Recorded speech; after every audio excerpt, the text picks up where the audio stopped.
Hi friends, welcome to குறிஞ்சி.com.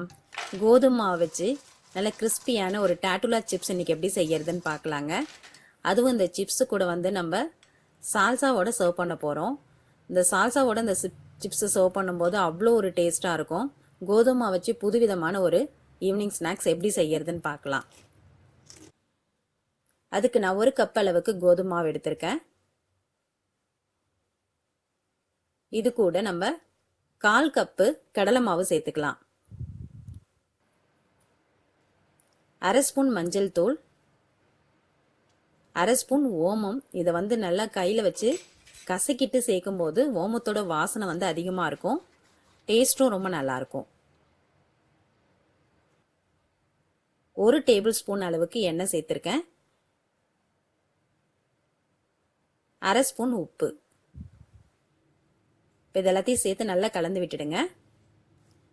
இப்போ இந்த மாவு பிசைஞ்சு எடுக்கிறதுக்கு நமக்கு கரெக்டாக 1/2 கப் அளவுக்கு தண்ணி தேவைப்படும். கொஞ்சம் கொஞ்சமாக தண்ணி தெளித்து நல்லா டைட்டாக பிசைஞ்சு எடுத்துக்கலாம். நல்லா மாவு நம்ம எந்த அளவுக்கு டைட்டாக பிசைகிறோமோ அந்த அளவுக்கு நம்மளோட சிப்ஸ் பார்த்தீங்கன்னா நல்லா கிறிஸ்பியாக கிடைக்கும். மாவை பிசைஞ்சிட்டு தட்டு போட்டு மூடி 1/2 மணி நேரம் அந்த ஊற விட்டுடுங்க. இப்போ 1/2 மணி நேரத்துக்கு அப்புறம் இந்த மாவு நல்லா ஊறிடுச்சு. இதை திரும்ப எடுத்து ஒரு 2 நிமிஷம் கையால் நல்லா பிசைஞ்சு விட்டுட்டு இதை நம்ம 2 பகுதியாக பிரித்து எடுத்துக்கலாம்.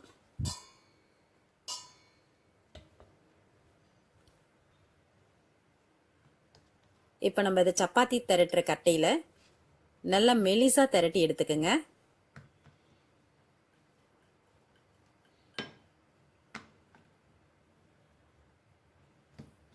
கோதுமை மாவு கூட கடலை மாவு சேர்த்து செய்கிற இந்த சிப்ஸ் பார்த்தீங்கன்னா டேஸ்ட் கொஞ்சம் வித்தியாசமாக இருக்கும்.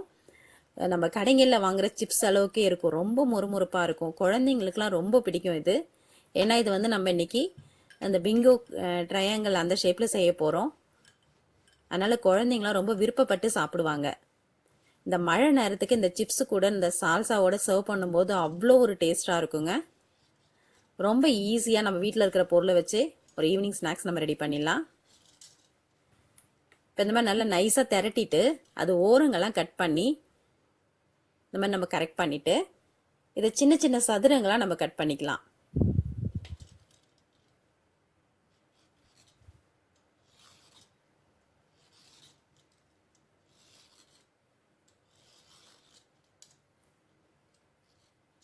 இப்போ நம்ம கட் பண்ண அந்த சதுரத்துக்கு நடுவில் நம்ம இப்படி கட் பண்ணும்போது நமக்கு அழகாக ட்ரையாங்கிள் ஷேப்பில் கிடைக்கும்.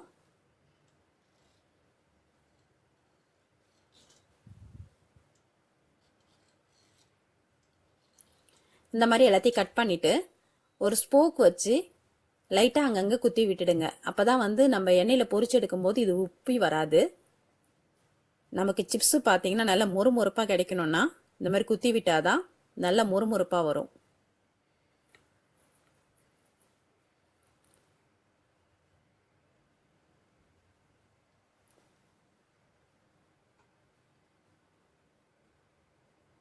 இதை நீங்கள் எல்லாத்தையும் இந்த மாதிரி பண்ணிவிட்டு பேப்பர்லேயோ இல்லை இந்த மாதிரி பிளேட்லேயோ எடுத்து ஒன்று ஒன்றா அடுக்கி வச்சுருங்க. அப்போ தான் நம்ம எண்ணெயில் எடுத்து போடுறதுக்கு ரொம்ப ஈஸியாக இருக்கும். இந்த அளவுக்கு நல்லா மெலிசாக திரட்டிக்குங்க.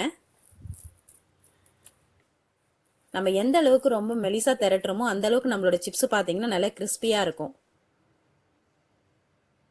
இப்போ இந்த மாதிரி நம்ம எல்லா மாவும் ரெடி பண்ணிவிட்டு பொரிச்சு எடுத்துடலாம். எண்ணெய் நல்லா சூடாக இருக்குது. இப்போ எண்ணெயை தீயை மீடியம் ஃப்ளேமில் வச்சுக்கோங்க.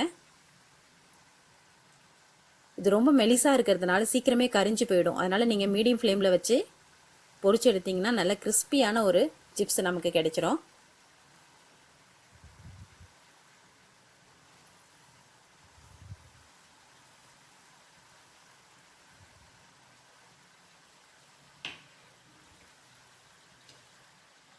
இந்த மாதிரி பொரிச்சு எடுக்கும்போது ஒரே இடிலே நிறையா போட்டுடாதீங்க. அப்படி போட்டிங்கன்னா உங்களுக்கு அந்த ஷேப் கரெக்டாக கிடைக்காது.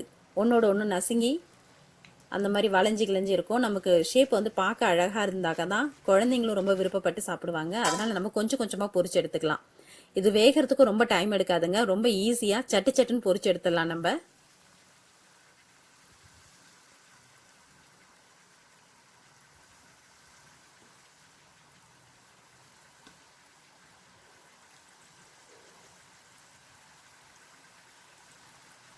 இப்போ இந்த மாதிரி நம்ம எல்லா மாவும் பொரிச்சு எடுத்தாச்சு.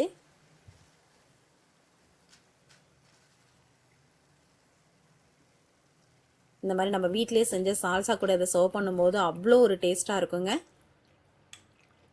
ரொம்ப எளிமையாக செய்யக்கூடிய இந்த ஈவினிங் ஸ்நாக்ஸை நீங்களும் உங்கள் வீட்டில் ட்ரை பண்ணி பாருங்கள். ட்ரை பண்ணிவிட்டு எப்படி வந்ததுன்னு சொல்லிட்டு உங்கள் கமெண்ட்ஸை கமெண்ட் பாக்ஸில் சொல்லுங்கள். இந்த ரெசிபி உங்களுக்கு பிடிச்சிருந்தா லைக் பண்ணுங்கள், ஷேர் பண்ணுங்கள், சப்ஸ்கிரைப் பண்ணுங்கள். உங்கள் ஃப்ரெண்ட்ஸ் அண்ட் ரிலேட்டிவ்ஸோட இந்த வீடியோவை ஷேர் பண்ணிக்கோங்க. நன்றி, வணக்கம்.